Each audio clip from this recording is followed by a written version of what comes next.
it's heartwarming to see all of the great things that are happening with your nonprofit. Well, thank you, Sarah. Always nice to see you and Zaf.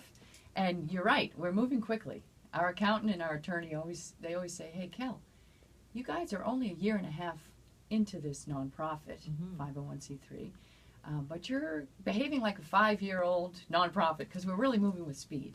But the thing is, we're really making an impact. And one of the things that we really are excited about is we're going to be having a premiere, the U.S. premiere of Kevin's life story, which is called Shattered, appropriately enough. And it was produced by the Hockey Night in Canada folks out of Toronto. And they came down for 3 days, and they basically followed Kevin around and got to know him and so forth. And it's a 22-minute film. It's heartbreaking, but it's also a story of hope and redemption. Has a lot of Kevin's friends in it, like Mario Lemieux and Mark Recchi and Rick Tocchet. You know, a lot of the hockey folks who were with Kevin and never gave up on Kevin along the journey. And what we'd like to do is make it a fundraiser so that any funds raised would be used towards our student education and prevention programming. And that's happening on September 10th at 6 p.m. at the Regent Theater in Arlington, Mass. And we're very excited about that.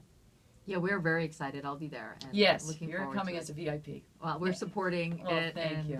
We support Power Forward 100%. Thank you. And for many who may not realize for the fact that as a nonprofit, what's happening within the U.S. at least with the crisis, with opioid crisis, and why this is so necessary, the education and the great work that you're doing with your brother Kevin Stevens. Right. There's just been the lack of education, and that's why I really love having you on air with us, joining us, sharing information. Thank you. And, you know, you're right, Sarah, because we have to get to the kids at an early age. And Kevin's speaking in middle schools, high schools, because like Kevin says, if you don't start, you're better off, because here he has never done a drug in his life. You know, at 28 years old, they had just played the New York Rangers. The Penguins were out having a few beers like they do after a game. Somebody handed something to Kevin.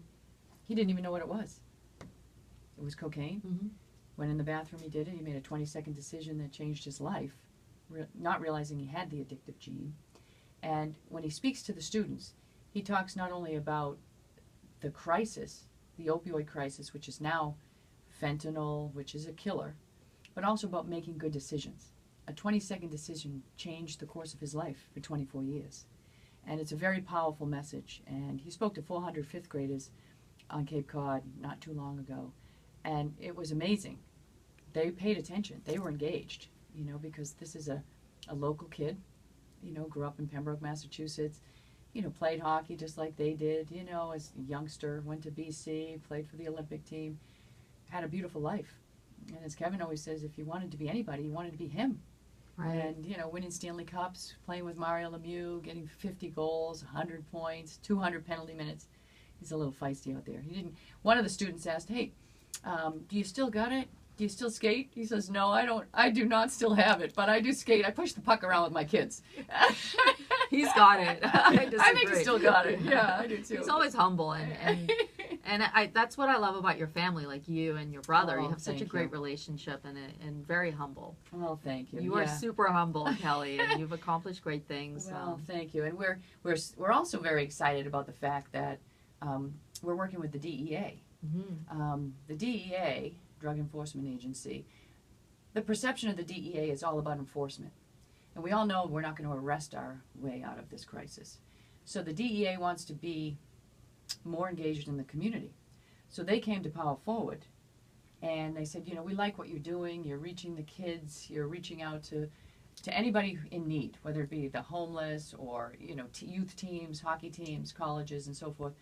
We want you to be a stakeholder in our 360 curriculum, which is basically about education of students and prevention. So our values are aligned. So we're very proud of that because the DEA in Washington only chooses 4 towns in the United States. Usually they're major cities, LA, Miami, Detroit, but they chose New Bedford, Massachusetts, and which has been really struck hard by the opioid crisis.